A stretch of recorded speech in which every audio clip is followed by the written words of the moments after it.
The sun was setting over Rattlesnake Ridge, painting the desert sky blood orange. Jack, the Viper Morrison rode into town with more than just his trusty Colt .45 and a reputation for being the fastest draw in 3 territories. Strapped to his saddle was something nobody expected to see on a gunslinger's horse, a hand-carved oak baby carriage. Inside, wrapped in a dusty blanket, was 6-month-old Emma, her tiny fist clutching her father's bandana. The saloon doors swung open as Jack stepped inside, baby carriage wheels creaking on the wooden floor. The piano player stopped mid-song. Card games froze. Even the bartender's hand paused while pouring whiskey. "I need a room," Jack said, his voice gravelly from days of dust. "And milk. Fresh milk." Big Tom, the saloon owner, squinted at the carriage. "This ain't no nursery, Morrison." Jack's hand drifted toward his holster. "I said I need milk. For my daughter." 3 months ago, Jack had been a different man. A hired gun. No ties, no conscience, just coin and reputation. Then he got the letter from Sarah, the woman he'd left behind in Santa Fe 5 years ago.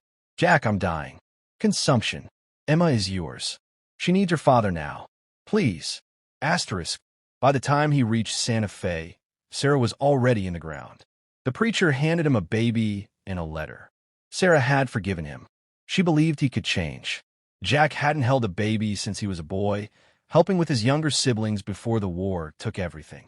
Now, here he was, a killer trying to figure out how to warm milk without burning it.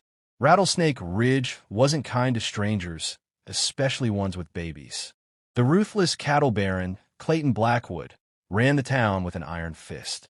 His men harassed shopkeepers. His crooked sheriff turned blind eyes, and his ambition knew no bounds.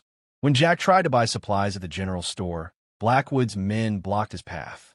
Well, sneered Snake Eye Pete, Blackwood's right-hand killer. The Viper's gone soft, riding around with a crying baby. Emma started to fuss in the carriage. Jack kept his cool. "Move aside.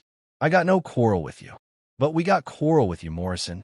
Mr. Blackwood don't like strangers, especially legendary gunslingers who might challenge his authority."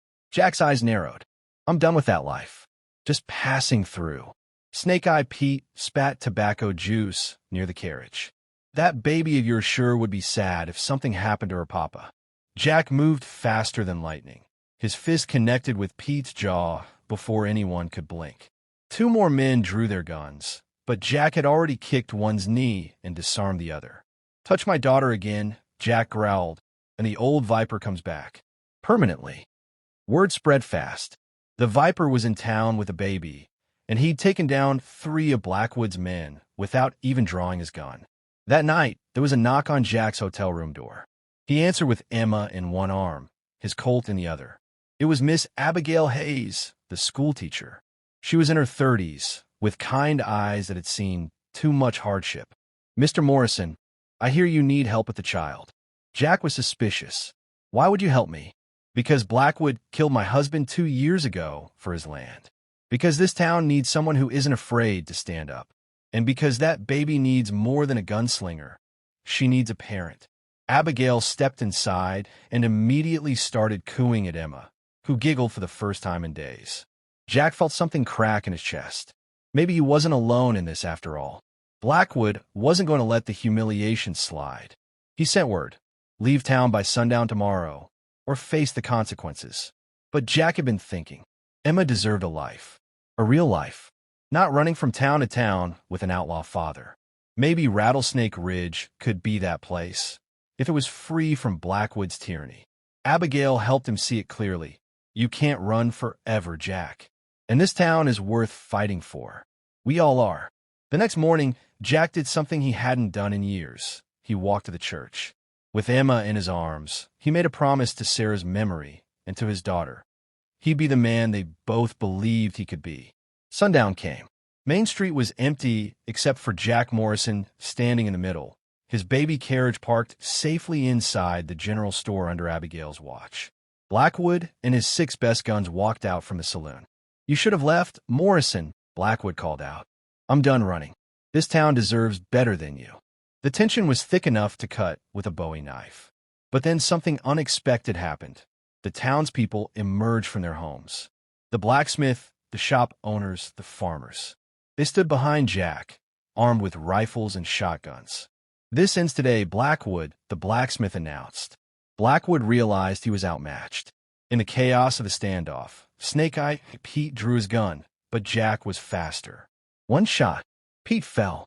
The crooked sheriff tried to arrest Jack, but the townspeople shouted him down. Blackwood, seeing his empire crumble, tried to run. The sheriff, saving his own skin, arrested Blackwood instead. 6 months later, Rattlesnake Ridge had a new sheriff, a reformed gunslinger who now wore a badge instead of running from the law. Jack Morrison hung up his reputation as the Viper and became simply Jack, the single father raising his daughter with the help of a whole town. Abigail and Jack grew close, bonding over late-night baby feedings and shared dreams of a peaceful future. Emma took her first steps in front of the general store, and the whole town cheered. Jack Morrison had ridden into Rattlesnake Ridge, a wanted man with nothing to lose.